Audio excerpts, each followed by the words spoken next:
জিয়া রহমান সাহেব একজন রাষ্ট্রপ্রধান ছিলেন, সরকার প্রধান ছিলেন। জিয়াউর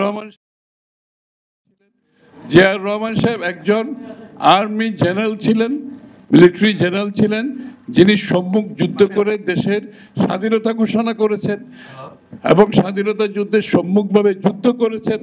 জিয়াউর রহমান সাহেব একজন সংস্কারক ছিলেন। হি ওয়াজ এ গ্রেট রিফর্মার। আপনি যদি চিন্তা করেন এই সময়ের মধ্যে উনি কত রিফর্ম করেছেন। He was a reformer, he was statesman. আপনি কিন্তু এই গুণাবলী বিশ্বের খুব কম দেশের কম নেতাদের আছে। ফ্রিডম ফাইটার, মুক্তিযুদ্ধের ঘোষণা, রিফর্মার, স্টেটসম্যান, সবকিছু এই মানুষটার মধ্যে। আপনি হাতে গোনা, আমি জর্জ ওয়াশিংটন একজন দেখি, যে জর্জ ওয়াশিংটন উনিও মুক্তিযুদ্ধ করেছেন, আমেরিকাকে স্বাধীন করেছেন, আমেরিকাতে সংস্কার করেছেন। আজকের আমেরিকার অন্যতম একটা ফাউন্ডার যে চিন্তা, সেটা হচ্ছে জর্জ ওয়াশিংটন। জিয়াউর রহমান সাহেবকে আমরা সেইভাবে তুলনা করতে গেলে বিশ্বের খুব বেশি নেতা নাই যার মধ্যে সবগুলো গুণাবলী ছিল, এবং সেই জন্য মাত্র ৩-৪ বছরের মধ্যে পুরো একটি দেশকে ট্রান্সফরমেশন করে কোথা থেকে কোথায় নিয়ে আসছেন।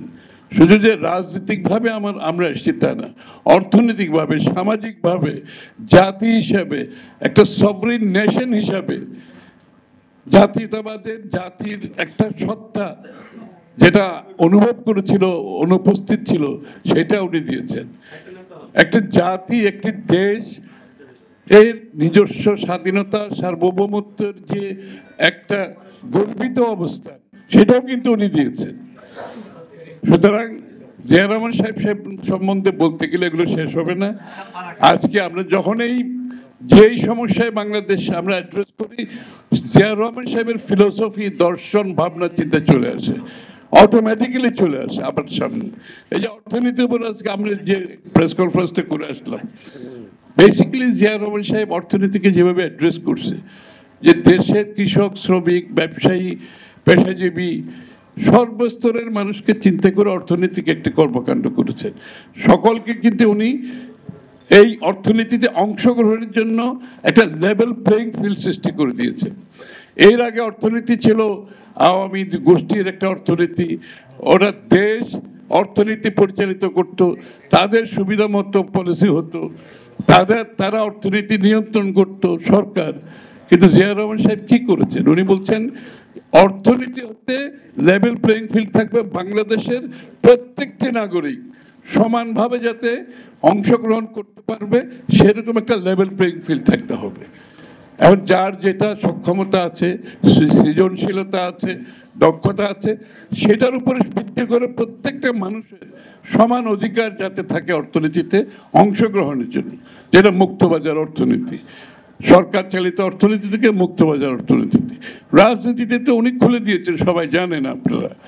রাজনীতিতে আওয়ামী লীগকে উনি পুনর্বাসন করেছেন, শেখ হাসিনাকে দেশে ফিরার আনতে সুযোগ করেছে, শুধুমাত্র মুক্ত চিন্তার জন্য, সকলের অংশগ্রহণের জন্য।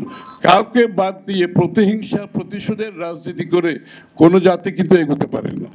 আমি আনন্দিত তারেক রহমান সাহেব এই কথাগুলি অক্ষরে অক্ষরে পালন করছেন, যে কোনো প্রতিশোধের রাজনীতি হবে না, প্রতিহিংসার রাজনীতি হবে না। হ্যাঁ, বিচার হতে হবে, এদের সকলের সঠিক বিচার ছাড়া, সেটা না করলে দেশ আবার এই ধরনের খারাপ স্বৈরাচার, ফ্যাসিস্টের পাল্লায় পড়ে যাবে।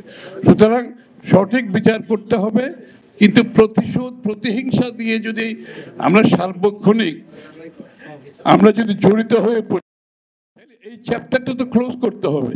এই চ্যাপ্টার ক্লোজ না করলে জাতিটা এগোতে পারবে না।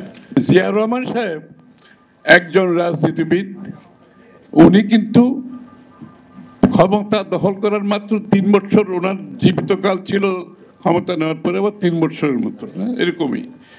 আপনি দেখেন 3 বছরের মধ্যে এরকম একজন মানুষ, উনি সব কিছু ভেবে ফেলেছেন। প্রত্যেকটি সেক্টরে, যে শিল্পকলা থেকে শুরু করে মহিলাদের বিষয়, শিশুর বিষয়, আপনার স্পোর্টসের বিষয়, অর্থনীতি ইত্যাদি তো আছেই। রাজনীতি এমন কোনো এরিয়া নাই যে উনি অ্যাড্রেস করেন নাই। প্রত্যেকটি এরিয়ার উপর ওনার স্পেসিফিক প্রোগ্রাম আছে। ওনার দারিদ্র্য বিমোচন, কৃষক, শ্রমিক, ব্যবসায়ী প্রত্যেকের উপরে ওনার স্পেসিফিক কাজ আছে এবং স্পেসিফিক প্রোগ্রাম আছে যেটা উনি করে গেছেন, এবং আমরা সেটা অনুসরণ করতে হবে।